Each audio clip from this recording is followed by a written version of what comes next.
தமிழகத்தில் சட்டமன்ற தேர்தல் அறிவிக்கப்பட்டுள்ள நிலையில் அரசியல் கட்சிகளின் கொடிகளை தயாரிக்கும் பணிகள் தீவிரமடைந்துள்ளது. இது பற்றி ஒரு சிறப்பு செய்தி தொகுப்பை இப்பொழுது பார்க்கலாம்.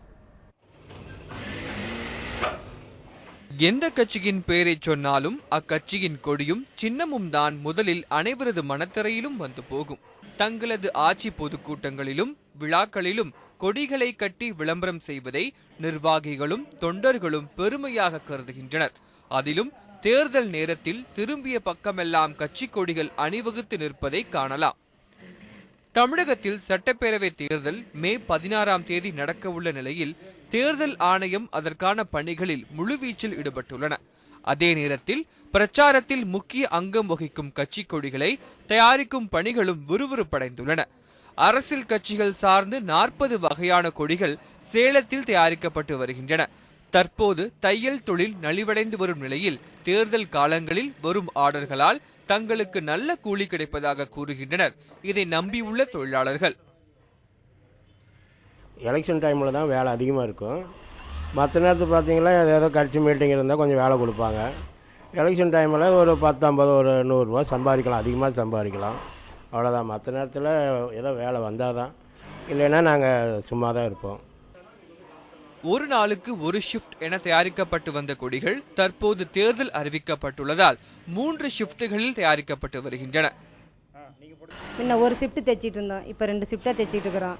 இன்னும் அதிகம் வர 3 ஷிஃப்ட் தைப்போம். ஒரு நாளைக்கு இவ்வளோன்னு கூலி தராங்க. கொடி வரதை வச்சு நாங்கள் தைச்சிட்டு இருக்கிறோம். முதல்ல வந்து கட்சிக்கு, இப்போ மகாநாடு மீட்டிங்கு இதுக்கு எல்லாம் தைச்சிக்கிட்டு இருக்கிறோம். எல்லாம் எது வருதோ அது எதுக்கு தைச்சி கொடுத்துட்ருக்கிறோம். சேலத்தில் தயாரிக்கப்படும் கொடிகள் தஞ்சாவூர், வேலூர், நாமக்கல், திருச்சி ஆகிய மாவட்டங்களுக்கு அதிக அளவில் அனுப்பப்படுகின்றன. மழை பெய்தாலும் பாலியஸ்டர் துணி கொடிகள் நன்கு பறக்கும் என்பதால் பாலியஸ்டர் கொடிகளுக்கு தனி வரவேற்பு உள்ளது. பிளாஸ்டிக் கொடிகள் சுற்றுச்சூழலுக்கு மாசு ஏற்படுத்தும் என்பதால் பாலியஸ்டர் கொடிகள் அதிக அளவில் தயாரிக்கப்பட்டு வருகின்றன. 3 அடி உயரம் 6 அடி நீளத்தில் தயாரிக்கப்படும் கொடிகள் 18 ரூபாய் முதல் 80 ரூபாய் வரையில் விற்பனையாகின்றன.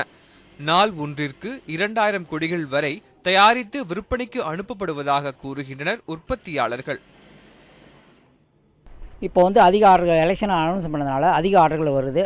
பல டைம் முன்னால் மாநாடு பொதுக்கூட்டங்கள் இதுக்கெல்லாம் சேர்ந்து அதிக கொடிகள் வரும். இப்போ எலெக்ஷனால் அதிக கொடி வருது. எல்லா கட்சிக்காரும் என்கிட்ட வராங்க. சேலத்தில் முதல்ல பாலிஸ்டர் கொடி நான் தான் தயார் பண்ணி கொடுத்தேன். அதனால் நம்ம பாலிஸ்டர் கொடி வருது. மற்ற இடங்களில் காட்டன் கலந்த மாதிரி வரும்.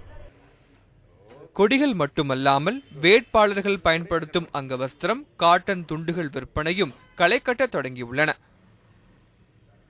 தமிழகத்தில் தற்போது தேர்தல் தேதி அறிவிக்கப்பட்ட நிலையில் அரசியல் கட்சிகள் பயன்படுத்தும் கொடிகளுடைய தொழில் தற்போது மும்முரம் அடைந்துள்ளது.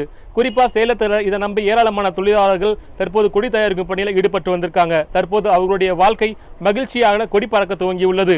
ஒளிப்பதிவாளர் நேதாஜியுடன் ரியாஸ், நியூஸ் 7 தமிழ், சேலம்.